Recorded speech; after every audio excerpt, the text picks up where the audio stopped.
Welcome to the Mid-Atlantic Championship Podcast, the podcast that travels back into time to review classic episodes of Jim Crockett Promotions' Mid-Atlantic Championship Wrestling as it appears on the NBC Universal streaming service Peacock, as well as internationally on the WWE Network. My name is Mike Sempervive, and before we begin today's voyage, I'd just like to note we have social media on several platforms. Our Twitter is the most active, but we have a Facebook page and more.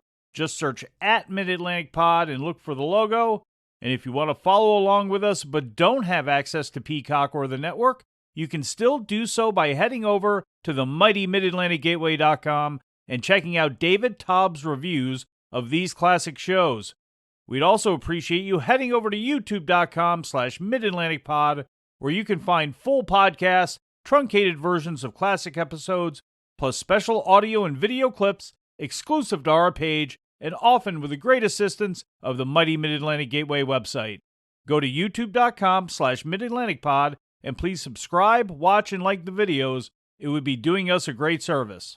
Now, with all that out of the way, today, in episode number 45, we take a look at the television that was taped on Wednesday, December 1st, 1982, at the WPCQ Studios, Channel 36, in Charlotte, North Carolina, and began airing in local markets beginning that weekend of Saturday, December 4th. I'd like to bring in my co-host right now, Roman Gomez. Roman, how are you? I am doing good, Mike. I'm excited to talk about this Mid-Atlantic, the ongoings of things going on, especially after last week's episode. Wow, that was amazing, and looking forward to talking about this week. And this week we got a show that is largely angle and promo driven, so we do open the episode at the podium and not in the ring, which is the way that it had been for the past few episodes, a match that's been joined in progress, which goes about 30 seconds. Instead, today, Bob Caudle welcomes us and introduces us to the new Mid-Atlantic Heavyweight Champion, Jack Briscoe. And you may remember from the last episode of the podcast, as I was running down the results from around the area, that Briscoe knocked off Paul Jones in a no DQ match at the Charlotte Coliseum on November 28th. It was Jones's third and final reign as champion, lasted 28 days, and it was the last championship number one would hold in his fabled career. For Briscoe, it would be his sixth Mid-Atlantic Championship reign, and it would also be his last major singles championship as well. But we won't jump the gun on his demise quite yet. Instead, let's take a listen to what the new champion had to say. Among many other great wrestling stars, but right now I want you to meet the new Mid-Atlantic champ right here, Jack Briscoe. Jack? Well, thank you very much, Bob, and it's certainly an honor to be the Mid-Atlantic champion again, chasing Paul Jones around the country trying to get this belt back from him, and I finally accomplished it, and I'm just real happy.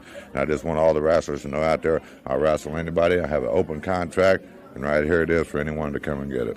Jack, and I tell you, I know this. I know the fans are going to be pleased, and they're happy that Jack Briscoe is Mid-Atlantic champ again. Well, thank you, Bob. I certainly worked very hard for it, and I want to thank all the people for sticking behind me. And like I said, I got an open contract, and it's up for grabs. And good luck to you, Jack Briscoe. Bob. There he is, fans, the new Mid-Atlantic champ. By the way, Bob then mentions they hope to have world champion Ric Flair in studio next week to talk about he and Greg Valentine's actions last week against Roddy Piper when they rubbed his face into the studio floor. Caudle held up a picture of the damaged Piper to show the fans at home the after effects of that beating before welcoming in the new Mid-Atlantic television champion, Bad Leroy Brown, showing off his brand new shiny championship belt. and right now, here's another big man moving in, Leroy Brown. Hey, how you doing today? Why you not didn't welcome me in the beginning of the show, the new TV champion? Well, let me tell you something. I want you to know where that Briscoe at. I want his belt too. You know one thing about the bad man from Chicago, you know I'm retired his belt. Because there's no way nobody in this territory could beat the bad man 1, 2, 3 in the middle of the ring. And I'm serving notice right here. Hey, just close your mouth. No. I'm going to say to you, there is one man I think can, one man that formerly held that belt. Who you talking? The Boogie Woogie man? He's a music man. He don't stand a chance against the bad man from Chicago. There's one thing I want to say, and that is this. From here in, you're going to see the real bad man because he's had enough. I've had enough, and everybody had enough. And from here on in, it's every man for himself. And there you heard from Leroy Brown and from Bob Caudle, who mentioned that the Boogie Woogie Man, Jimmy Valiant, may like to get his hands on that TV title once again. Boogie Woogie Man's been feuding with Joe LeDuc over it, till LeDuc was stripped of the title for putting hands on NWA official Sandy Scott. From there, we go to break, and when we come back, it's the NWA World Tag Team Champions who have now joined Bob at the desk to talk about the damage that they had inflicted on Roddy Piper, and more notably to Steamboat's partner, Jay Youngblood. Once again, the footage from November 12th in Charlotte is shown, with Slaughter continuing to make inflammatory comments. But before we go to Slaughter and Kernodle, Roman, again, mentioned at the beginning this was going to be a promo and angle-heavy show, and I wasn't lying to him. This is how this show started right off the bat. Well, right from the get-go, you get the excitement of a new Mid-Atlantic heavyweight champion crowning Jack Briscoe, and then also a television champion, a new television champion crowned in Leroy Brown. But I thought that was good that they showed it was bigger than an 8x10, it looked like, the picture of Piper and the damage to the face, and how they kind of zoomed in on that to just show people like how severe the beating that Piper took. I thought that was very effective. Yeah, over the next upcoming weeks, we are going to hear some fantastic promos from Roddy Piper. Not like his normal ones aren't amazing enough as it is, but with him being put on the concrete for real by Ric Flair and Greg Valentine, he has got a lot to get off his chest, and he's going to be doing so in fantastic fashion. And in fact, he may get a little bit of revenge on this show right here. But before we get to that, as I mentioned, Sergeant Slaughter, Don Kernodle, your NWA World Tag Team Champions, are still crowing about what they did on November 12th in Charlotte. Fans, right here, the World Tag Team Champions, Don Kernodle, Sergeant Slaughter. Don? That's exactly right. Get those cameras in here for you, looking at the greatest tag team that ever was. You have to be shining examples to be the World Tag Team Champions, and that's exactly what Sergeant Slaughter and Don Kernodle are. And to be shining examples, once in a while, you have to make examples, just exactly like we did to Jay Youngblood, and like we're going to do just here in a minute. Tell them about it, Sergeant. Well, every time I think about somebody wanting to get into the ring with Sergeant Slaughter and Don Kernodle, it's kind of like, well, here we are. Here's what the example is. You can see right here what's going to happen. The match is not... Tell them what you did there, Don. Well, Steamboat was over there running his mouth, and the referee said continue the match. So I just put a knee in his back, and we continued the match. Sergeant Slaughter and I took back over on every time I look at Jay Youngblood here, it reminds me of what we did to him. It's like every time I go by a graveyard, I think about Jay Youngblood. Of course, all of the fans are saying, and everybody is saying, and everybody in wrestling is saying that you deliberately did this. You deliberately hurt Youngblood. You deliberately tried to put him out, to get rid of him. That's right. Everything we do is deliberate. Right. Exactly right, Bob Caudle. We intended to hurt Jay Youngblood. I told you people the last couple of weeks here that when he knocked me off that apron, he was going to get hurt. Here's the move we've been working on. We patented this. And you just watch what we do to Jay Youngblood right here. When you get in Sergeant Slaughter and Don Kernodle's way, the World Tag Team Champion, you must pay. And here he paid. That's a vicious move, sir. Most vicious move probably ever done in professional wrestling. I can't say what we did any better. This is the greatest move that anybody has ever tried or has ever done. And here you can see the Cobra Clutch. This is the lights out. He was still wiggling when we did that cannon off the top rope. Shake your hand, I'm going to put the Cobra Clutch on him. Shake your hand, and Sergeant. put him right out Cobra of the Clutch on him and the hurt referee him. out of the ring. Trying to wrestle us. Both of you are in there on him. You threw the referee out. That's right. Look at him, Bob. Look at We're him shaking. in complete control. The World Tag Team Champions in complete control here. They'll probably center it here a little bit. We're going into the ring to show you just what we can do. Another example. All right, fans. That, of course, the World Tag Team Champion, Sergeant Slaughter, Don Kernodle. We're going to watch them action in the ring right now. And a tag team match against Ken Hall and Gary Black. You know what, Roman? I got to say, because he has brought this up now several times, I'm pretty sure that Sergeant Bob Slaughter is really upset that he did not kill Jay Youngblood. He has talked about whistling past that graveyard several times now in relation to Jay Youngblood, which, of course, just angers the fans who believe that Youngblood is actually out injured right now. As we've noted, Youngblood and Steamboat Dory Funk Jr., as well as some other people, were over in Japan working for Giant Baba. The Real World Tag Team Tournament, if I'm not mistaken, was going on at the time. So that's where those guys were. But once again, another really strong interview for both Slaughter and Kernodle. Yes, and they are getting a lot of mileage out of that footage from November 12th. And even though they've shown it 3 weeks in a row, it is kind of important. You don't want it to be out of sight, out of mind. You know, like you mentioned, Youngblood is not in the area. He is in the All Japan Tag Team Tournament. So for them to keep kind of refreshing people's memory of what happened over and over is just going to put a little more heat to the fire for when Youngblood does make his eventual return. And as you heard Slaughter mention, they continue to censor the video where he picks up Jay Youngblood in the Cobra Clutch. Kernodle lifts up his legs, and they slam him down to the mat. It's amazing they do not show that, and they're still putting that moment over that most people, everybody that was not in Charlotte, you know, nobody saw what happened there. They have no clue on what took place, so they don't know what that move is. They have no idea. It's what I just mentioned. They don't, so they're just still, it's a drama that this censor, what happened, what put Jay Youngblood out for so long, what left him prone on the mat where Ricky Steamboat and Tommy Young had to drag him over to the edge of the ring, and Steamboat had to pick him up like a baby in his arms and carry him back to the locker room and be out of commission. So all of that drama still building right now, and then Slaughter and Kernodle would get in the ring after they got done talking against Ken Hall and Gary Black. The referee for the day is Tommy Young. Pure one-sided domination from Slaughter and Kernodle.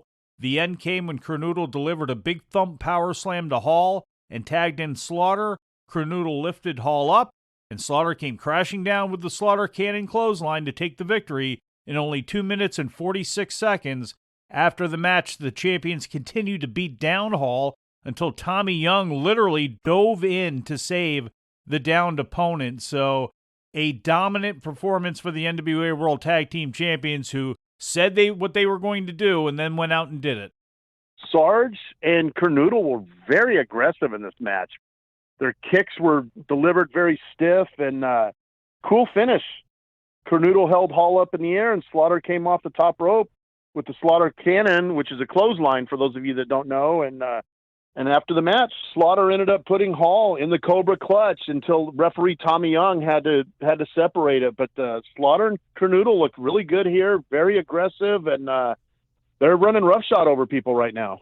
If they can do that to Youngblood and Steamboat, imagine what they can do to everybody else, including all that young talent and that preliminary talent that's trying to make their way, like Gary Black, beaten down at the hands of the NWA World Tag Team Champions. And speaking of beatdowns, we go to break, and then when we come back, United States Heavyweight Champion Greg the Hammer Valentine is standing in the ring. His opponent today, the tall, well-built Ricky Rudd. No, not the South Norfolk native who finished second in points during 1991's Winston Cup season, but the future ravishing Rick Rude, who was just cutting his teeth in the wrestling business, and lots of suplexes and clubbing forearms by Valentine here. Rude sold okay, but you can see how ridiculously inexperienced he is. Valentine used the spinning toe hold a few times before he went to apply the figure four leg lock, and as he did, he was paid a visit by Roddy Piper. Valentine, and it looks now like he's trying to get him into the figure four. And here comes into the ring Roddy Piper. Valentine had that figure four on Rudd. He gave him a couple of spinning toe holds. Valentine last week with, of course, the champion Ric Flair came in to work over Roddy Piper, and here's Piper charging now after and trying to get out of the studio now after Greg Valentine. When Valentine got that figure four on Rudd, very quickly Roddy Piper came bursting into the studio, into the ring, went right after Valentine. Rudd is disqualified. Valentine takes the victory before fleeing, and Piper just missed a chance to really get some revenge as the show went to break, Roman. And it looks like that wherever Valentine is going to be, Roddy Piper won't be too far behind him, trying to cause some chaos and get a little bit of a pound of flesh. No doubt about it. And in this contest, Rudd got absolutely no offense in. It was all Valentine, until Piper came out and ruined the party. And it's just kind of ironic that years later, Piper and Rude would have a big feud, in the WWF. But, yeah, it's kind of fun to see Rick Rude in the early genesis of his career, not really knowing how to sell, not having his persona and everything. But it's what makes doing these podcasts fun. It's fun to see guys in their early infancy of their wrestling career. Yeah, I mentioned, Rude does a pretty good job selling. He's facing Greg Valentine, so you really don't have a choice. You know what I mean? It's not hard to sell a clubbing forearm across your back at full force, which drops you to your knees. It's a pretty easy one. So Valentine, very easy to work with that way.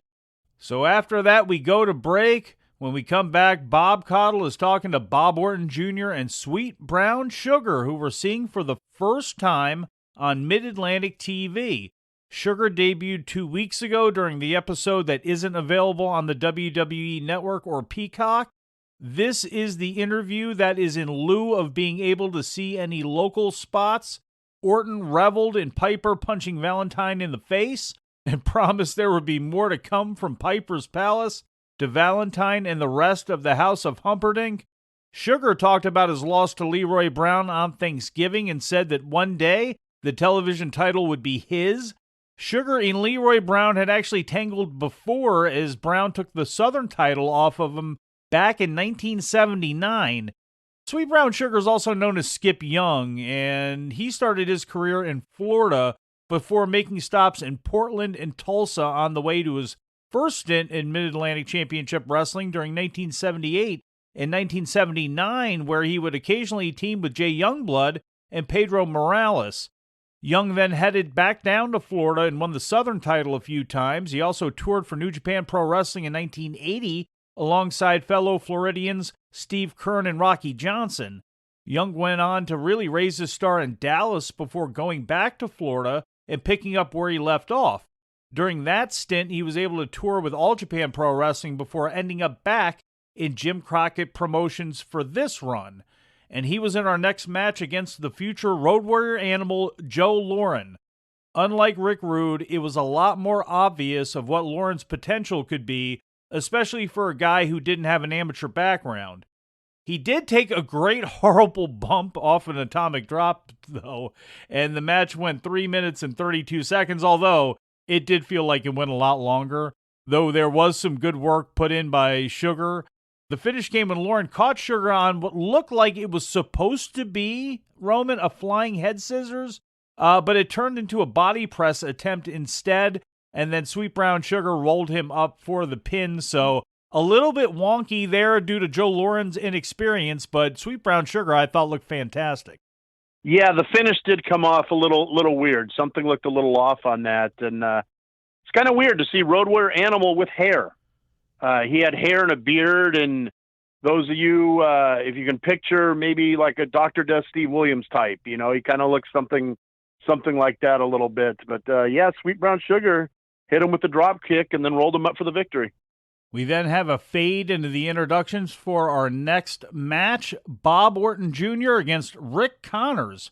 Caudle puts Orton's recent successes over, as well as his teaming with Jimmy Valiant, Abdul the Butcher, and Roddy Piper in Piper's Palace against the House of Humperdink. Orton is so technically good, Roman, in every way, punches and elbows, on the ground, working a limb, throwing drop kicks, just an excellent worker who really wrestled a lot bigger than his 6'1" frame or however tall he actually was. And this match didn't go on long, but there was something notable as Orton used his back suplex and then a power slam and could have gotten the pin, but he pulled up, scratching his head like a heel would do. He then picked Connors up, took him over to the corner, and delivered the superplex into a pin at 3 minutes and 41 seconds. Bob Orton takes the victory, and I thought, in a very, very cool fashion, setting up the superplex in the way that he did. Yeah, Orton has always been a great tactician, and the crowd was definitely behind him. And he hit that running power slam, and like you said, he could have went for the pin and got the 3, but he decided not to. And that's not something a babyface does, unless he's in a feud with somebody, But this was Rick Connors, an enhancement guy, so that was kind of a heelish type move that Orton did, and then he goes up for the superplex, and Great move, but only in wrestling can you have two guys fall from the same height and one of them get hurt. Nonetheless, a great move, the superplex. We then go to a break, and when we come back, Mike Rotundo is standing alongside Bob Caudle. Rotundo is there to issue a challenge to Leroy Brown, who he's been trying to get a win against for the past several weeks. Brown is in the ring alongside Sir Oliver Humperdink, all ready to face Mike Davis, who we haven't seen on TV in a while, and here's what Mike Rotundo had to say. Leroy Brown and Sir Oliver Humperdink in the ring, but right here, Mike Rotundo. Mike? You know, I'm here for one reason and one reason only, Bob.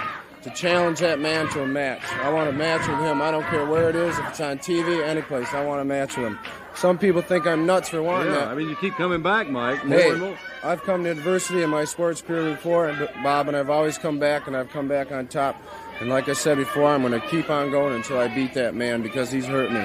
And if I run from him, I'll just have to keep on running, and I'm not about to do that. So, Mike, again, you're challenging Leroy Brown. He's got a belt now. I want that TV belt, and I want Leroy Brown. Fans, that's the challenge right here for Mike Rotundo in the ring. Bad Leroy Brown, Mike Davis, and of course up there with Leroy Brown in that championship belt, Sir Oliver Humperdink. So there you heard from Mike Rotundo challenging Leroy Brown, and not surprisingly, Brown protests Rotundo joining Caudle out there for the match, and as we've heard from Rotundo's promos, so do I, but that notwithstanding, Rotundo says he's not going anywhere until Brown agrees to the match. The crowd was really chanting for Rotundo, so as much as we make fun of his interviews, you know, this kid has gotten over to that crowd. And the babyface stood pat for what felt like 10 minutes. It was actually only really about 2 until finally Humperdink and Brown agreed to Rotundo and having a match for the TV title down the line. Rotundo finally left. The match got started. And as per is always the case with the TV title, for the first 10 minutes of the match, the title is on the line, but it only went 3 minutes and 20 seconds. Brown won with a big elbow smash after Davis only got in a couple of moments of offense, Roman, but a one-sided victory for our new Mid-Atlantic Television champion and Mike Rotundo, who's been trying to get a victory over Leroy Brown week after week after week, now has a little bit more inspiration now that Leroy is wearing that TV title. Yeah, and I'm glad you mentioned that it felt like 10 minutes because it almost seemed like two little kids, you know, Rotundo. I'm not leaving until I get a shot. Well, I'm not giving you a shot. Well, I'm not leaving. Well, I'm not giving you one. It kind of drug it out a little bit too long for my taste, but I guess it worked. Rotundo gets his television title shot, and Leroy Brown, his size and strength was just too much for Mike Davis to handle. We went to break again, and when we came back, we got the second in lieu of promo, this time around from our main event trio of Gene Anderson, Paul Jones, Joe LeDuc, and their manager, Sir Oliver Humperdink. The group fills a little bit of time before they get in the ring for their match against Buzzsaw Johnny Weaver, Ron Ritchie, and King Parsons. A good match, a very good 1982 7-minute main event match with everybody in there is a legitimate guy. You know, Ron Ritchie ended up being the one who took the fall, submitted at the 7-minute 2-second mark to Paul Jones in the Indian leg lock, but you know, he's been a guy who has battled back and forth with the Slaughters and the Valentines. King Parsons, one half of the at one time the Mid-Atlantic Tag Team Championships. Obviously, Johnny Weaver, a longtime legend. Same thing goes for Gene Anderson. Paul Jones and Joe LeDuc have been in the mix. So everybody in this match was a name, Roman, and really good work, really, from all 6 men. Yeah, this match had lots of tags and was very well paced. It was very fast. Both teams got in their offense, and this was a fun match to watch. And, you know, at the end, Paul Jones with that Indian deathlock. My gosh, that is such an impressive move that I wish somebody would bring back today. It is just very unique and very fun to watch. A hell of a spot, too, early on between Ron Ritchie and Joe LeDuc, right? LeDuc had Ron Ritchie in a full Nelson. And Ritchie, you know, is trying to weasel out of it. He drops down. And, you know, throws his legs back, and he's going to, you know, kick LeDuc off as LeDuc bends over to him. But instead of kicking off, LeDuc grabs his legs, and Ritchie is kind of, you know, turns over, and Ledoux picks him up kind of in a wheelbarrow and kind of flips him up and puts him right back into the full Nelson. And how I'm describing it didn't do it any justice whatsoever. I'll make sure that I cut it from the show and put it up on the Mid-Atlantic Twitter. You can find at Mid-Atlantic Pod.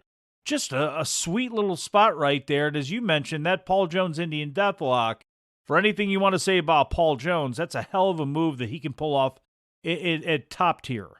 Yes, and that move you talked about, I'm glad you brought that up. You described it probably better than I would have, but I'm visualizing it in my head, since I've seen it. And just the crispness, the timing, everything went so smooth on that move, all for it to end up with Ledoux putting Richie back in the full Nelson. It was very impressive. I tell you, one thing about doing this show, because being my age, I grew up really, from 83 on, that's when I was really into the mix. And by that time, Joe Leduc, he was in different places. I would see him in the magazines, but I got to see very little of him, almost nothing of him when I was growing up. He wasn't around any territories that I had TV for. So to be able to go back and watch him and really see how good he was, how strong he was, how just a perfect pro wrestler, Joe Leduc, who, again, looked like $1 zillion and also wrestled like it as well, too. You could always have your Ox Bakers out there who could look like a menace, but there was a complete other thing to actually be a menace, and that certainly was the case with Joe Leduc. And not only Joe Leduc, but Big Leroy Brown came back out. Gene Anderson came over. In fact, the only person out there at the end not representing the House of Humperdink was Greg the Hammer Valentine. He was still probably running from Roddy Piper, but that's okay. Everybody else was there to offer their retorts to Piper, Jimmy Valiant, and the rest of the palace. Fans, right here, Sir Oliver Humperdink, the House of Humperdink. I got to tell you, I've been hearing a new phrase, something that I haven't heard before. I've been hearing about the Piper's Palace. Palace. Right. I've heard about it too, and it makes me a little bit upset because I worked a long time and very hard, I might add, to build the stable of athletes that you see around me today. And let me tell you something, Bob Orton Jr., and you, Jimmy Valiant, and yes, even you, the keeper of Piper's Palace, Roddy Piper, you will not be able to destroy this because it's bigger than all of you put together. And I would just like to take this time to speak specifically to Jimmy Valiant and show Jimmy Valiant what's going to be around the corner every time you leave your house, brother. Take a good, long, close look at this face. And remember very well, brother, this is the stuff nightmares are made out of. And Jimmy Valiant, he wants you very badly. That's right. I want you pretty bad, Jimmy Valiant. And if anybody in the world wants to get in my way, just remember this. I couldn't care less of what happens to anybody, because Jimmy Valiant, I want you, I'm going to get you. And the reason I want you and I'm going to get you is because you are a cheater. You try to buy people. Well, you're not going to buy me. I'm going to get you with my fist, with my everything I've got in me. And I've got a lot because I've been fighting all my life since I was this young. Piper, you can talk about all kinds of stuff. Well, I'm a fighter. I'm a natural fighter. You can hurt me. Look at my face. I'm pretty ugly, but who cares? I put it all in my pocket and I laugh to the bank. So, Jimmy Valiant, for money, I can do a lot. And I got the money and he's got the time. Now let's talk about thieves. Let's talk about vandals. Let's talk about muggers. And let's talk about Jack Briscoe. Stealing this man's belt. He is a thief. He is a no-count chicken thief, and there's nothing worse. No way, Paul. Listen, let me tell you something right now. Everybody out here knows that I'm number one. Everybody at home knows that I'm number one. And they know that Jack Briscoe, in his best day, could never beat me fair square like I beat him for the Mid-Atlantic belt right in the middle of the ring. I tell you, Jack, the way you cheated not only hurt me, it hurt a lot of people around this area. And I'm getting cards and letters every day, Bob. People say, we stand behind you, number one, even though you don't have a belt. But let me tell you something. I am not a complete man. I am not number one until I have a belt around my waist. whether the people want it there or not, Bob.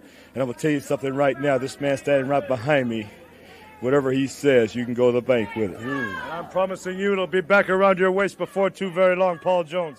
While I've suffered some tragedy in the House of Humperdink life, there is also some joy that's filtered in, and the joy being my man, Leroy Brown, the bad man from Chicago, taking a big tournament that they had entrants from all over the country come in and try for this TV title. First of all, you took it off of one of my men. Sandy Scott, this is right at you, brother. You thought you were going to get me? Well, I had an entrant in the tournament, and he came home with all the gold. Leroy Brown. Can you imagine Don't that? worry about it. Cracker Promotion, Sandy Scott. Yeah. Hey, Yeah. one thing about it, they try to steal the belt from the House of Humperdink. But when they put the money on the line, the bad man is at his best.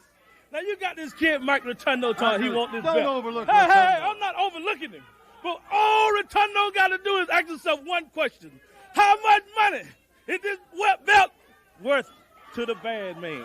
And he'll know he could never beat me on his best day. Because I'm in this for one thing, baby. See this green? Hey, money, that's what it's all about, baby. Well, Roman, there we heard from the House of Humperdink running down their accomplishments as well as running down all of their rivals, most of which are associated with Piper's Palace, Roddy Piper, Jimmy Valiant, Bob Orton Jr., and the like. Jack Briscoe, obviously, in the crosshairs of Paul Jones after Briscoe won the Mid-Atlantic Heavyweight Championship again, but not a whole lot to really belabor off of this show, I don't think. Any thoughts, really, on, again, what was really a heavy angle and promo-driven show to kind of move everything forward? Yeah, we did have a new Mid-Atlantic champion in Briscoe, a new television champion, Leroy Brown. The six-man match was good, but I am looking forward to the return of Steamboat and Youngblood, and also to seeing Piper return. You know, we got that brief little glimpse or tease, you know, of him doing the run-in during the Valentine match. But once Steamboat, Youngblood, and Piper return, things are going to get even better. Yeah, we're going to be missing Steamboat and Youngblood for at least another week. They won't be on next week's show. But if you were turning the channel today and had a chance to see Worldwide Wrestling, what you would have seen was Jack Briscoe defeat Ken Timms, Paul Jones defeat King Parsons, Mike Rotundo defeat Bill White, and Bob Orton Jr. continue his winning streak, defeating Masafuchi. We'll now take a little trip around the area to run down the results of what was taking place in your town. Let's take time for this commercial message about the Mid-Atlantic wrestling events coming up in your area. We begin our voyage around the tri-state area on Thursday, December 2nd, Sumter, South Carolina at the County Exhibition Center. Sergeant Slaughter and Don Kernodle defeated Jerry Briscoe and Sweet Brown Sugar. Also, Jimmy Valiant defeated Joe LeDuc in a New York street fight, which, by the stipulations of that match, led to Jimmy Valiant against Sir Oliver Humperdink, who he defeated by pinfall. Also on Thursday in Fishersville, Virginia at the Augusta Expo, Roddy Piper and Mike Rotundo faced off against Greg Valentine and Leroy Brown. The next night, December 3rd, Charleston County Hall, Sergeant Slaughter and Don Kernodle faced off against Jimmy Valiant and the Sweet Brown Sugar, while King Parsons, Jerry Briscoe, and Johnny Weaver were scheduled to face Joe LeDuc, Gene Anderson, and Private Nelson. On Saturday, December 4th, in Hampton at the Coliseum, Joe LeDuc defeated Johnny Weaver, Leroy Brown defeated Mike Rotundo, Sergeant Slaughter and Don Kernodle defeated Jerry Briscoe and Sweet Brown Sugar, Jimmy Valiant defeated Greg Valentine, and Jack Briscoe defeated Roddy Piper by disqualification.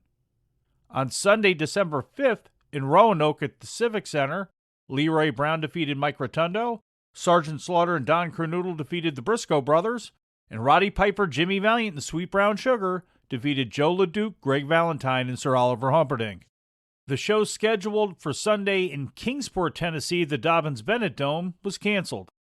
On Monday, December 6th, in Greenville, South Carolina, at the Memorial Auditorium, Sweet Brown Sugar defeated Paul Jones, Pork Chop Cash and King Parsons defeated Masafuchi and Rick Connors, and Roddy Piper and Bob Orton Jr. defeated Ric Flair and Greg Valentine. Also on Monday in Fayetteville, at the Cumberland County Memorial Arena, Mike Rotundo defeated Leroy Brown, Sergeant Slaughter and Don Kernodle defeated the Briscoes, and Jimmy Valiant defeated Joe LeDuc.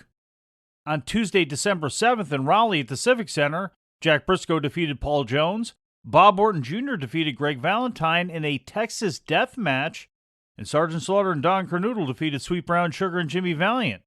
There will not be wrestling again in Raleigh until December 28th. Also on Tuesday in Columbia, South Carolina at the Township Auditorium, Gene Anderson and Private Nelson defeated Keith Larson and Johnny Weaver, Leroy Brown defeated Mike Rotundo, and NWA World Champion Ric Flair defeated Roddy Piper. And that takes us back around to Wednesday, December 8th, WPCQ Studios, Charlotte, North Carolina. And here's the WWE Network preview for next week's show. December 11th, 1982. NWA World Champion Ric Flair joins forces with United States Champion Greg the Hammer Valentine. As I mentioned earlier on, if you like this show and would like to connect with it more, I invite you to follow us across our many forms of social media, especially on Twitter.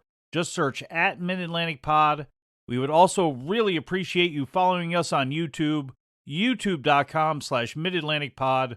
Full and truncated podcasts plus great audio and video clips from the rich history of Mid-Atlantic Championship Wrestling and Jim Crockett Promotions.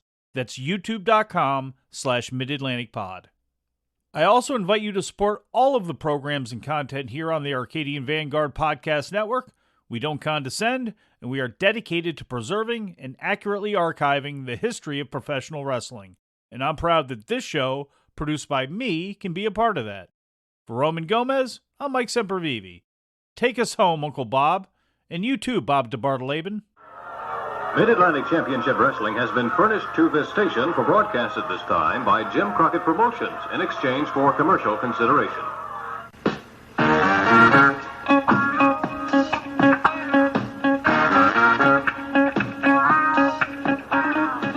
Fans, next week on Mid-Atlantic Championship Wrestling, Bobo Brazil and the Mighty Igor against Charlie Fulton and Tony Russo. Mr. Wrestling will take on Larry Shark. Paul Jones and Wahoo McDaniel against Kim Duck and Ricky Ferrara. Superstar and the Russian Stauber against Francisco Flores and Steve Kovacs.